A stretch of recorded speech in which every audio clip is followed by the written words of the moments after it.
तर हा आपला नेक्स्ट क्वेश्चन नंबर 4. ओके, चला तर क्वेश्चन दिलेला पहिला लिहून घ्या, जशाला तसं लिहून. ओके, सोल्युशन पहिले दिलेला क्वेश्चन जसं तसं लिहू. हा किती आला? 5m² is equal to 22m plus 15 is equal to नाही दिलेला आहे, सॉरी, हा असाच दिलाय. 5m² is equal to 22m plus 15 दिलेला आहे.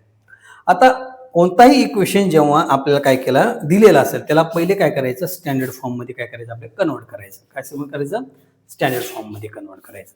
आणि काय आपला स्टँडर्ड फॉर्म? आपला स्टँडर्ड फॉर्म आहे ax² plus bx plus c is equal to 0 and a is not equal to 0. Here is not equal to 0, a काय नसला पाहिजे 0. पण हा स्टँडर्ड फॉर्म मध्ये नाहीये, मग ह्या स्टँडर्ड फॉर्म मध्ये आपल्याला करून घेणे. मग हा 5m² जशाला तसा राहील. ओके, हा 22m इक्वल टू च्या दुसऱ्या बाजूला काय होईल? मायनस, कारण की हा प्लस आहे तर मायनस 22m. हा प्लसचा पण काय होईल? -15 इज इक्वल टू काय आला? 0 आला. काय आला? 0. आता परत त्याचप्रमाणे आपल्याला काय करायचं, ए आणि सी चं काय करायचं? मल्टिप्लाय. इथं बेटा ए किती आहे? ए इथं आपल्याला 5 आहे आणि सी किती आहे? सी आपला 15 आहे. म्हणजे 5 आणि 15चं काय करायचं? आपल्याला मल्टिप्लाय करायचं. करा मग. हा 5 आणि 15चं काय केला? मल्टिप्लाय करा. एक ट्रिक सांगतो किंवा एक मेथड म्हणा, पद्धत म्हणा, काही पण म्हणा. डायरेक्ट मल्टिप्लाय करून फॅक्टर पाडण्यापेक्षा आपण काय करू, डायरेक्ट फॅक्टर पाडू. मल्टिप्लाय करायची झंझटच नाही. ओके, मग मी काय केला, 5 जसाला तसा ठेवला. याच्यात प्राईम फॅक्टर पडतात 5 × 3, 5 5 5 3 15. ओके, बघा आता आपल्याला इथं किती 1 2 आणि 3 फॅक्टर पडले. आपल्याला किती फॅक्टर पाहिजे? 2च पाहिजे. 3 फॅक्टर पाहिजे का नाही? मग कॉम्बिनेशन करू आपण. 5 आणि 5चा मल्टिप्लाय किती येतो? 25 हा किती? 3. म्हणजे हा जो काही नंबर येईल त्याचा एक फॅक्टर असेल 25 आणि दुसरा असेल 3. ओके, 25 मधून 3 गेले किती झाले? 22. पण इथं कोण आहे? मायनस. कोण आहे? मायनस. म्हणजे मोठ्याला काय येईल? मायनस, छोट्याला काय येईल? प्लस येईल. ओके, मग आता काय करा, लिहून घ्या सर म्हणे, सांगा पुढे. चला, हा 5m² जशाला तसा, हा -25m plus 3m minus 15 is equal to 0. आता आपल्याला परत काय करायचं? कॉमन घ्यायचं. कसं घ्यायचं? बघा इथं काय करा, ब्रॅकेट वडला. या ठिकाणी एच्या ठिकाणी कोण आहे? 5 ह्या कॉमन घेतला. m² आहे, पण आपले m² नाही घ्यायचं, आपले एकच m घ्यायचा. आपला 1m घेतला. इथं किती फॅक्टर आहेत? इथं किती, सॉरी, इथं किती टर्म आहेत? 1 आणि 2. परत अंडरलाईन करा 2 टर्मला. इथून आपल्याला एक फॅक्टर घ्यायचा, इथून एक घ्यायचा. ओके, मध्ये कोण आहे? इथं प्लस आहे. प्लस आहे. ओके, इथं काय? प्लस.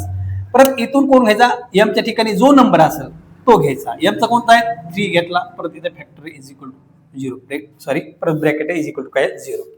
आता म्हणे सर या ब्रॅकेटमध्ये आणि या ब्रॅकेटमध्ये कोण आहे? बेडावला. हा पहिला टर्म कोणता आहे? 5m².